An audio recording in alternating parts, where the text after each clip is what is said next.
Back to our episode. Ryan here with Chaos MMA. And today we have on Joe Solecki, who's coming off a win against Alex Da Silva. Joe, man, how are you doing? I'm doing good, man. I appreciate you having me on. It's good to talk to you on the other side now of the fight, and everything's good. So yeah, doing good, and just getting back to training, and I got to teach tonight at Salt Dog Jiu-Jitsu. So just keep on keeping on, I guess. Yeah, you're teaching now. It seems fun. We got you on before the fight, after the fight now. And how are you feeling though overall? Like a week after the fight, about like it probably still feels great. You went out there, you got the job done. How it feel still? Yeah, it was great to go out there and have there is something satisfying about a tough fight.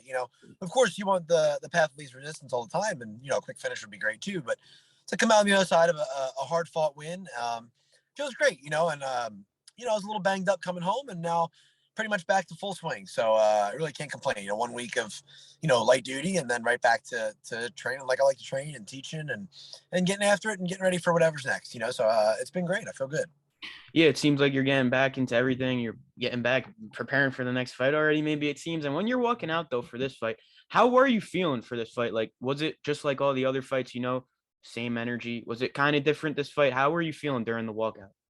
Yeah, I think I would say different than every other fight was just, well, I felt like this in the past, but not maybe, I don't want to say not on purpose, but I felt at peace. I felt good with whatever was on the other side for me, and that's through the work. I've been pretty vocal in my interviews about, I've been a Christian for a long time, but, just really diving into my faith, coming off a loss. Loss makes you do things and really reevaluate your whole life, and just, coming to terms with the fact that I was coming off a loss, and if something were to go south and it to be another loss, and I'd be staring at my job being on the line eventually and all that, that I would be okay with that, and coming to terms with that, and just knowing that God has a plan for my life, and then going out there and fighting freely, and going out there not necessarily you know from bell to bell worrying about the win as much as worrying about winning each position, or staying in the moment and dealing with what's in front of me, and I really felt like that in the fight. And all the times I've done great or good or felt good out there or had a good time out there, I've done that, but this time I was a little more mindful of that going into the fight and going, okay, I know exactly what it is, and what I need to pray for and reflect on, and be ready to show up in that state, on fight night. And that was what it was. So it was really, kind of fun in the back with my team and everything. It was a good time. So, you know, whenever you're doing what you feel like you're called to actually be doing with your life, I think that's a good day, and I think I kind of forgot that for maybe the fight before this last one. Yeah, I mean, you got the win. And speaking of like your last fight with the loss and everything, I know every fight going into, you're motivated to go out there and get the win. But because of that, were you even more motivated to get the win for this fight, when you're going in there? Or was it kind of like the same? Like, well, how were you? How motivated were you for this fight? Well, I think, motivation is a fleeting feeling. So I always say that Yeah. every night I'm motivated, to run 10 miles tomorrow and spar 100 rounds. And then my legs hurt from the air dying today, and not going to happen. So, but, as far as, that fleeting feeling, it was present a lot because, yeah, I'm coming off a loss, but I'm a very driven person in general. So, day to day, I'm going to have that. But I think it was motivating in the reassessing phase of coming out of a fight and looking at it and saying, where do we need to really revamp things? That was the biggest thing, is applied motivation, and actually having that, um, that was big. And that's going to carry on going to my next fight, so like knowing that, with a loss, what can happen, or, I've always analyzed my wins too, but, really just understanding, not motivation, but I think just gratitude. Like, I'm very grateful for this opportunity that we get. And I will say, and I don't think it's why I lost the fight. So, against Gordon, but I will say that I was definitely the least grateful I've ever been for this opportunity. It was like I was getting on the plane and doing somebody else a favor instead of, getting to provide for my family and chase this dream. And I was almost looking at it in that one fight as like a means to just provide for my family. And, I wanted to win, of course. We trained super hard for the fight, harder than ever. But, I'm feeling, coming off that loss was like, oh man, like if this was, I don't think that my job was on the line on, last Saturday, but if it was, it's like, this is the last time I step out here. Like, would I want to enjoy it, and every fight needs to be treated with that. So that just, that appreciation for the great opportunity that's in front of us every time we get to perform, and, that was what was really there. It was like that gratitude for the opportunity. Yeah, you got the opportunity. You got momentum on your side now with that win. And speaking of the fight and everything else, so the fight starts off when he caught you with that one punch. Were you hurt at all? Really? Like, how hurt were you when he caught you with that hook? Yeah, I would say definitely hurt. Okay. Uh, but not rocked because there's kind of a couple kinds of rocked. Yeah. One is where you hear that white noise, like and then you're kind of the room spinning and you can't catch your bearings. You're almost like you rode the roller coaster too many times in a row. But this was that equilibrium shot where mentally I was there the whole time, but I got hit so hard or so clean that my legs gave out. So that was like an equilibrium shot. So I never had to hit the ground and get back together and go, how did we get here? I knew exactly what happened. Well, I couldn't remember the shot because he threw so many, threw three very quickly. So I didn't know which one it was that got me. But I knew on the way down, like, oh, we're getting dropped. Like my legs went. So, which is good because that's not the kind that takes forever to come back from. As much as this thinks on the scorecards, you're like, okay, I'm still very much in this fight. But he did an awesome job catching me there. And it was a good reminder not to take any pictures after I threw my combos, although I continued to do so despite my corner's advice, but it definitely kept me on guard against that at least. Yeah, I mean, no, you come back, you keep going, you get the win. And how did that feel? You got the win. You came back basically from adversity in that first round, and you kept going in this fight, and you come out and get the decision. So how great does that feel, though? Yeah, it was great. It felt really good. I faced adversity in fights, and sometimes I failed, maybe not because of the adversity, just because of the way the momentum of the fight was going. But or I faced it late when you're like, okay, like I already had this fight done. I just don't need to mess up.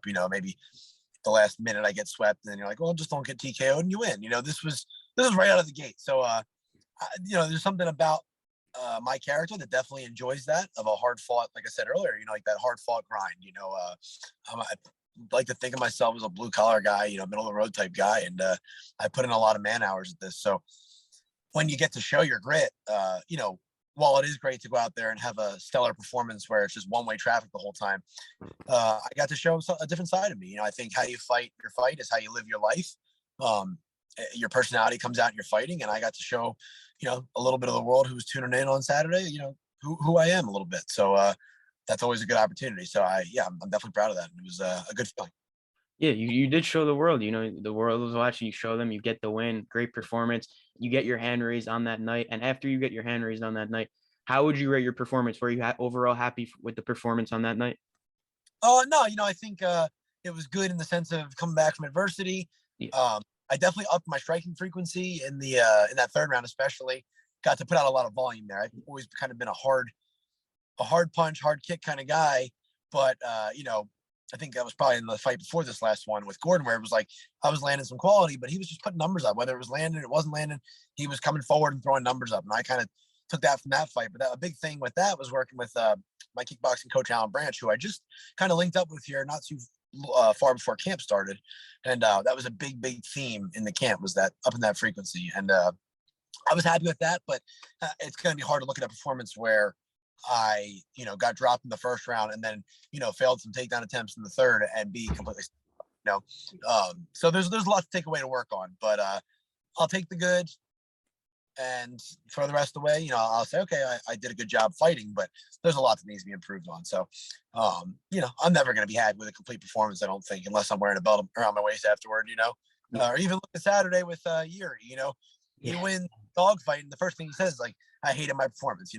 It's so hard in this industry to not be hypercritical, and we're going to break it down and be as critical as we can, and then, move on. So, but, probably somewhere around C plus, a B, because we got the win. I can't be mad, but I don't even think it should be those close of fights, even though he's a great fighter. Yeah, and I wanted to ask you, since you just mentioned it, you mentioned your kickboxing coach. How far before this fight did you get him in there? Like, so, I work my boxing and still work my boxing with yeah, Chris down in Myrtle Beach, and I still get up with him at least once a week.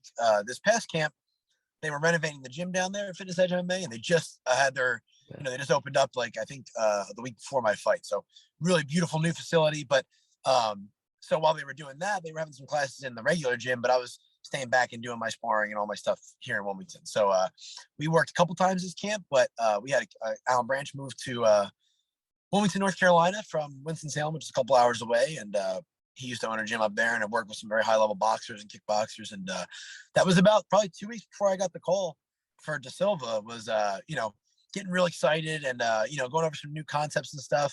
And we just kept on doing that, through the camp. But we had a lot of things to work on, and we have a lot of things to work on now.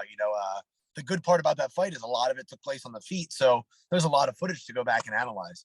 And of course, I always work my kickboxing with our head coach Jeff Jimmo, but he's in, Belmont, right outside of Charlotte. That's about 4 hours away. So when we go up in camp, or my less frequent trips out of camp, we always work on our stand up there too. But having that guy here where I live, where I can get with him, quite a few times a week is awesome. So that was right before camp, and now we're gonna be right back to work this week.